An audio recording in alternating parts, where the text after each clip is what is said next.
Good morning, Dave Parker with Compton EdTech, and today I want to discuss our Engineering Week project entitled Marshmallow Catapult.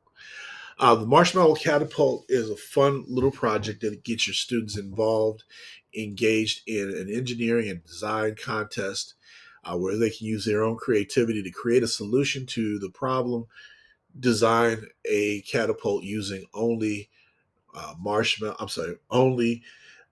wood sticks, craft sticks, and rubber bands, and a spoon.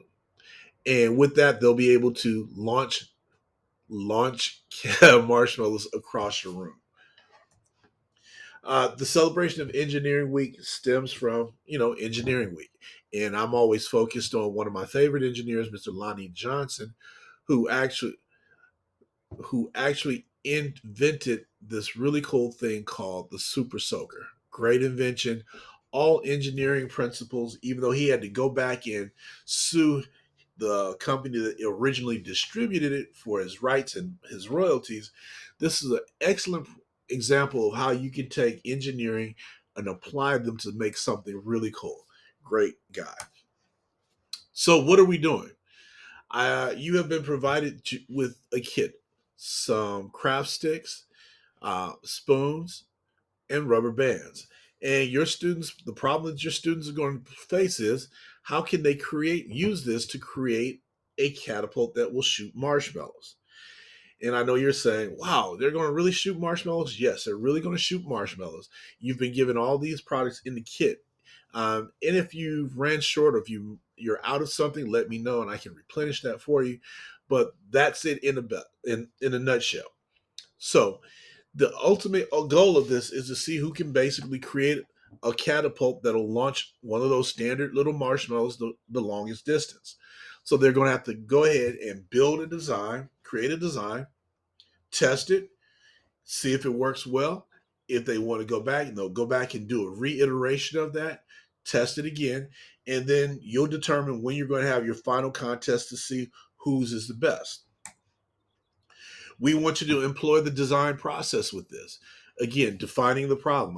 I gave you the problem. That is to use those materials to design a catapult that will shoot one of those mini marshmallows the furthest. They'll generate concepts. That means sometimes we'll have them draw it out. They'll talk it out. They'll come up with ideas before they even put their hands on the materials to build. They'll come up with a final idea, and then they'll construct it and test it, see if that solution is good enough. If it's not good enough, they'll go back into the process, maybe redesign, reconfigure, come up with another solution and construct it, retest it. This solution can go on and on and on for an infinite amount of times, so we want to be kind of limited. So make sure that your students at least get one reiteration of what they've done to try to make it better. Building and testing.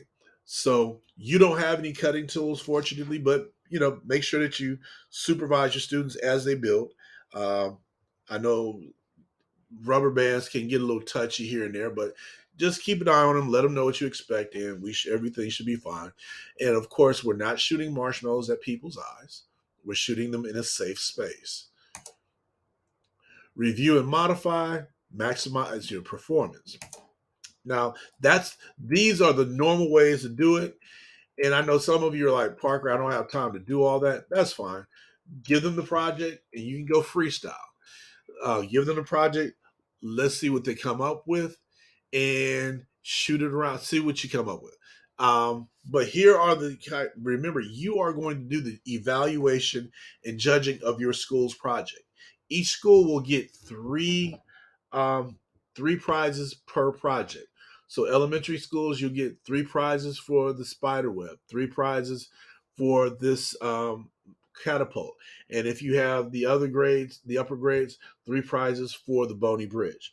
So you'll be evaluating according to these criteria, the best overall performance. So in this one, it's quite simple. Who shoots the furthest? The second one is best improvement in performance. Now, this is a little trickier because you got to be able to do an A/B test. You've got to test the before and the after to see how much the improvement was. Now, they may not get the best overall distance, but if they made really great improvement, that's worthy of a prize too. And finally, that best process. This is the team who tracks all of their steps. They've made a presentation. They've shown what it looked like, what their ideas were, the building process. Who documents their work the best? So you don't have to be the overall winner to make it perform best, but here you can be a winner by showing how good your process is. Now, here I say submit your winners to us by 322. I'm going to change that because we were late getting some of this out because of various reasons. Our projects will be due on April 1st. April 1st, that's a week afterwards. So go ahead, feel free to engage, get the fullness out of this. And on April 1st, that's when I'm going to collect your names of your winners. Now, if you're doing this across classes, maybe you guys need to figure out who's going to do what, but only 3 winners per category. And again, this year, we should be giving out those Beats headphones. So again, yes, I know I said it here, but no, remember, this is the date, April 1st. Okay? If you have any questions, if you have any concerns, D.A. Parker at ComptonUSD.net. I'll be happy to help you out and talk to you about it. Or my extension is 55226. But, sometimes I'm not here. Thanks a lot for your attention. Good luck. Hope your kids have a lot of fun. Take care.